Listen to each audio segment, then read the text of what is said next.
While driving through Dartmoor during our 2019 film trip in the UK, I was impressed, or rather terrified, by the droving roads that we drove along that were obviously not designed for cars. These roads were typically about as wide as a car and a half maybe, and frequently they had stone bridges that did not accommodate more than that. And that got me thinking about what these roads were actually designed for.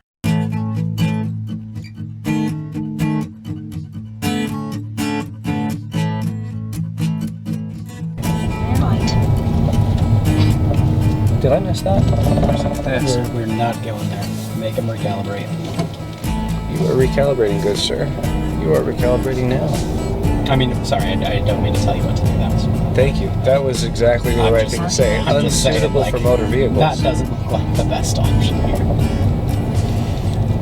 So we're currently driving in Dartmoor, and we have a lot of these very narrow roads. This is actually a little wider than average. What's interesting to me about these roads is they seem very poorly adapted to cars, but very well adapted to livestock. These are what you would call droving roads. And they have this very narrow channel-like feature where it's very easy to push your livestock along and kind of, drive them along, drove them along. And they're not going to get lost in somebody's field when they see something more tasty than, say, a road. Back in the days before we had access to big old trucks that you can put your horses in or your cattle in or your sheep in to drive them off to market, the only way to get the sheep to market was either on the sheep's own legs or on your own legs. And so the most typical way to do that was to bring your sheep alive to market and have them slaughtered there or close to it. How do you get the animals from point A to point B without losing the flock and having to regather them at every single point? Well, build a droving road. But it isn't the farmers themselves, at least not the ones that are doing the droving, that are building these roads. It's all the farmers who are trying to keep the sheep out of the vegetables. If you have a field up against a road, over time you want to build a fence between you and the road, and over time the road kind of completes out, and then as a public service maybe you fill in the gaps between your field and the next field over. These droving roads are interesting. They are optimized for a different type of life than the one we live now.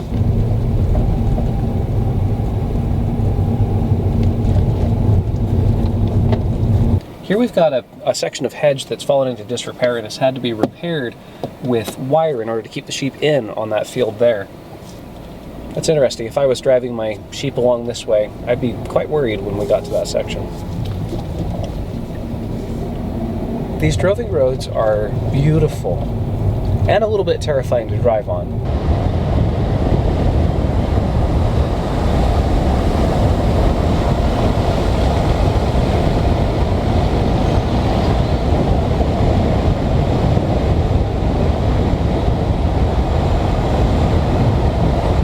In the modern day, one of the major advantages of carrying your cattle or your sheep in a truck from point A to point B is that they don't lose any weight. In the days before modern trucks would carry animals from point A to B, the animals would actually lose weight on that journey. I mean, they're having to consume calories in order to go from point A to point B, and so they're not quite as fat when they go to the slaughter as they would be if, say, they were carried in a truck from point A to point B.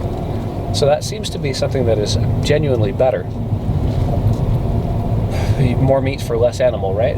If a town grew up during the time period where driving livestock was common, then droving roads make a lot of sense, and car roads do not. If, however, a town was founded after cars were mainstream technology, then the roads and the layout of the town itself are different. The average American town has very wide streets designed for cars with thin, narrow bands on each side designed for people. However, there are places where droving roads can be found in the United States. On my way to work one day, back when I worked at Monticello College, I had an opportunity to get stuck behind a herd of cattle, with a number of cowboys driving their cattle up into the hills into the public lands that they use for grazing. So this is droving.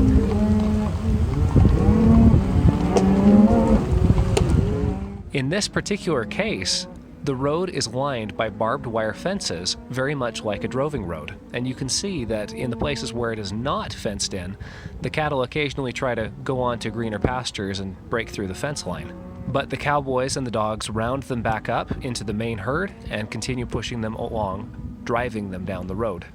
To drive means to push something forward, like driving a nail. And that is the root of this word droving. We don't often give a lot of thought into something as good and basic as a road and the technological context in which it was built, and what it's really good for and what it's not so good for. But droving roads give us an opportunity to look at that. If you enjoyed this video, please hit the like button and subscribe below. And if you want to get updates whenever we post new content, please hit the bell below. Have a great day, and thanks for watching.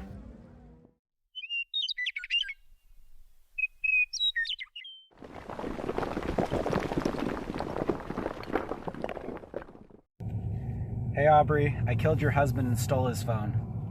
Just kidding, he's there driving, but we thought you might get a kick out of this, so we are in Dartmoor right now. And this is what the road looks like, right? This is for 2 cars to drive past each other. Oh yeah, and the speed limit is 40 miles an hour. So, so Clenching again. we have just about 6 miles to go before we hit the hostel. So this has been fun. Anyway, hope you're doing well. Joseph, you want to say anything? I love you.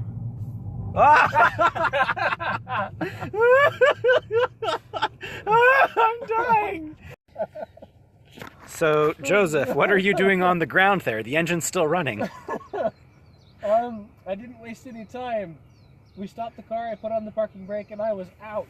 Mwah! I'm waiting for my cortisol levels to drop to the point where I can get up and move. Oh, gosh. I have never gone on sketchier roads in my life. That includes... Gosh, what does that include? Yeah, we'll have to go on those high mountains. Anyway, okay. Yeah, so anyway, we arrived safely at Dartmoor, so Yeah, safe.